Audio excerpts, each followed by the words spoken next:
Doctor Shafiq ভাই আমির জামাত আমাদের মাঝে মাঝে বলেন যে আমার চুল পাকা, দাড়ি পাকা, ভুরু পাকা, টুপি সাদা, পাঞ্জাবি সাদা, দাঁত সাদা দেখে মনে হয় আপনারা আমাকে বুড়ো মনে করবেন, আমি যুবক আছি। আমাদের নেতা তো সেই যুবক।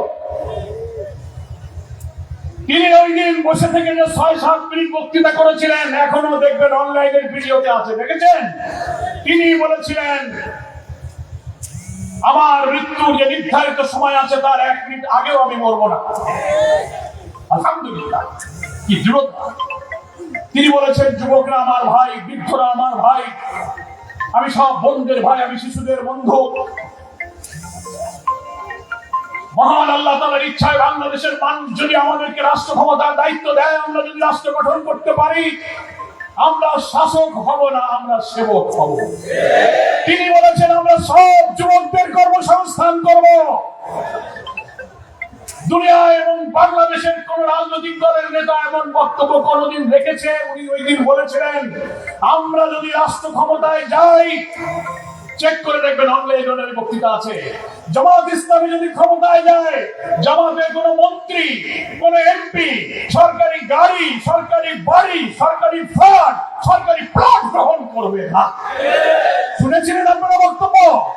আমি বাংলাদেশের সব রাজনৈতিক দলের নেতাদের চ্যালেঞ্জ দিলাম, একটি দুর্নীতিমুক্ত সমাজ রাষ্ট্র গঠনের এরকম একটা জীবনব্যাপী দৃঢ় অঙ্গীকার যদি সাহস থাকে, কোন দলের নেতা আপনারা অঙ্গীকার করেন যে ক্ষমতায় গেলে বাড়ি, গাড়ি, ফ্ল্যাট, প্লট, সরকারি সুবিধা নেবেন না, আমার নেতা এই অঙ্গীকার করেছে দুর্নীতিমুক্ত সমাজ। তিনি আরো বলেছেন এমপি মন্ত্রী হলে অনেক সময় সরকারি বরাদ্দের টাকা পয়সা উন্নয়নের জন্য রাস্তা, স্কুল, কলেজ বানাইতে অনেক সরকার দেয়। সেখানে উনি বলেছেন যদি সরকারি উন্নয়নের কোনো বরাদ্দের টাকা আমাদের মন্ত্রী এমপিরা পায়, সেটা তারা খরচ করবে। কত টাকা পেয়েছে, কত খরচ করেছ, তার হিসাব সেই জনগণের কাছে পেশ করতে হবে। আলহামদুলিল্লাহ বলেন। আমরা সেই বাংলাদেশ গড়তে চাই। আমাদের রফিক ভাই বলেছেন, আসুদ ভাই বলেছেন, কেন্দ্রীয় সভাপতি বলেছেন সেই নতুন বাংলাদেশ হচ্ছে একটা মানবিক বাংলাদেশ, একটা corruption free economy, corruption free society, একটা সাস্টেনেবল ডেমোক্রেসি, একটা স্থিতিশীল গণতান্ত্রিক পরিবেশ হলেই আমরা সেই নতুন বাংলাদেশ গড়তে চাই। আমি এই ডুমুরিয়া ফুলতলে আপনাদের সন্তান, আপনাদের ভাই, আপনাদের বন্ধু, এখানে অনেক সাংবাদিক বন্ধু আছেন, আমার হিন্দু মুসলিম অনেক বন্ধুরা আছেন, সকলেই সাক্ষী আছেন। 2001 সালে আপনারা দাঁড়িপাল্লায় ভোট দিয়ে আমাকে 5 বছরের জন্য নির্বাচিত করেছিলেন। আলহামদুলিল্লাহ, সেই 5 বছরে ডুমুরিয়ায় জমে থাকা সন্ত্রাস, সন্ধ্যার আগে মানুষ বাড়ি ফিরে যেত, মৃত্যু খুব ডুমুরিয়া বলা হতো। জীবনকে বাজি রেখে আমি অঙ্গীকার করেছিলাম আপনাদের কাছে, আল্লাহ যদি আমাকে বিজয়ী করে এই ডুমুরিয়া থেকে আমি সন্ত্রাস দূর করবো। চরমপন্থী খুনি কত বাহিনীর জন্ম হয়েছিল।